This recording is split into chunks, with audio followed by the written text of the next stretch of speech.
ഓം ശ്രീ മഹാഗണപതയേ നമഃ. ഓം ശ്രീ ഗുരുഭ്യോ നമഃ. ഇന്ന് നമ്മൾ പൂരാട നക്ഷത്രത്തിനെ പറ്റിയാണ് പറയുന്നത്. ഈ പൂരാടവും ധനുക്കൂറിലാണ്. അപ്പോൾ ധനുക്കൂറിലുള്ളവരുടെ സ്വഭാവം തന്നെയായിരിക്കും പൂരാട നക്ഷത്രക്കാർക്കും. മൂല നക്ഷത്രക്കാരുടെ സ്വഭാവം പൂരാട നക്ഷത്രക്കാർക്കും ഒക്കെ ഉണ്ടാവും. അതായത് മറ്റുള്ളവരുടെ കാര്യങ്ങളിൽ അധികം ഇടപെടാറില്ല. സ്വന്തം കാര്യം സിന്ദാബാദ്.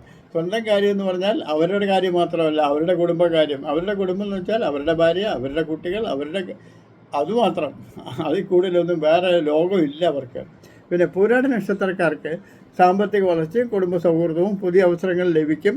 വ്യക്തിപരമായ വളർച്ചയ്ക്കും ആത്മവിശ്വാസത്തിനും ഇത് നല്ലതാണ്. ശ്രദ്ധയോടുകൂടി പ്രവർത്തിച്ചാൽ നല്ല നേട്ടങ്ങൾ കിട്ടും. ആത്മവിശ്വാസം വർദ്ധിക്കും. വളർച്ചയ്ക്കും പുരോഗതിക്കും നല്ല അവസരങ്ങൾ വരും. കുടുംബ ബന്ധങ്ങൾ കൂടുതൽ ശക്തിപ്പെടും. ശരീര അസ്വസ്ഥതകൾ ഉണ്ടായേക്കാം, അത് കുറയ്ക്കാൻ ശ്രദ്ധിക്കണം.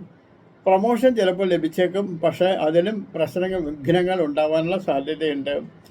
പിന്നെ പുതിയ ജോലിയിലെ ചുമതലകൾ വിജയകരമായി കൈകാര്യം ചെയ്യും, പക്ഷേ അതിൽ ആത്മാർത്ഥത പാലിക്കണം. അങ്ങനെ വിജയകരമായി കൈകാര്യം ചെയ്താൽ നല്ല പ്രയോജനം ലഭിക്കും.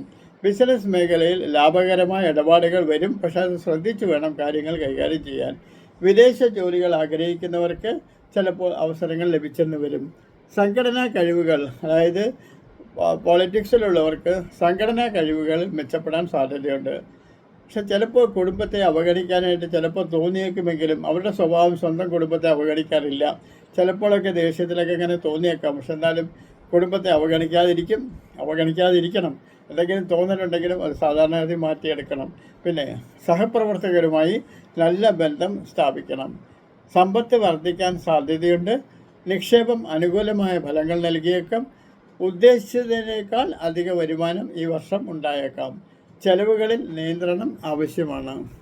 സാമ്പത്തിക ക്രമീകരണങ്ങളിൽ ജാഗ്രത പാലിക്കണം. ലാഭകരമായ പ്രോജക്റ്റുകളിൽ നിക്ഷേപം ചെയ്യണം. കുടുംബത്തിൽ സന്തോഷം നിറയും.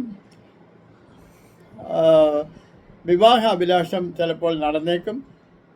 കുടുംബ വഴക്കുകൾ ചിലപ്പോൾ സൗമ്യമായി സുന്ദരമായി പരിഹരിക്കുവാൻ സാധിക്കും. സഹോദരങ്ങളും സുഹൃത്തുക്കളുമായി വലിയ പിന്തുണ ലഭിക്കും. സഹനശീലത്തോടെ പ്രശ്നങ്ങൾ കൈകാര്യം ചെയ്യണം. കുടുംബത്തിൽ കൂടുതൽ സമയം ചെലവാക്കണം. ശാരീരിക ആരോഗ്യത്തിൽ ചെറിയ പ്രശ്നങ്ങൾ അനുഭവപ്പെട്ടേക്കാം. വയറ് അജീർണാവസ്ഥയും വയറ്റിൽ ചില പ്രത്യേക തരത്തിലുള്ള അസുഖങ്ങളും ഉണ്ടായേക്കാം.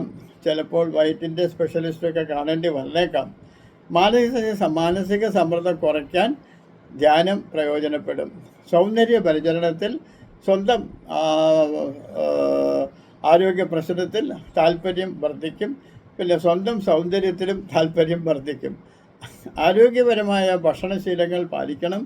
കൃത്യമായ പരിശോധനകൾ നടത്തണം. ആത്മവിശ്വാസം നിലനിർത്തുക. പുതിയ അവസരങ്ങളെ ആലോചിച്ച് സ്വീകരിക്കുക.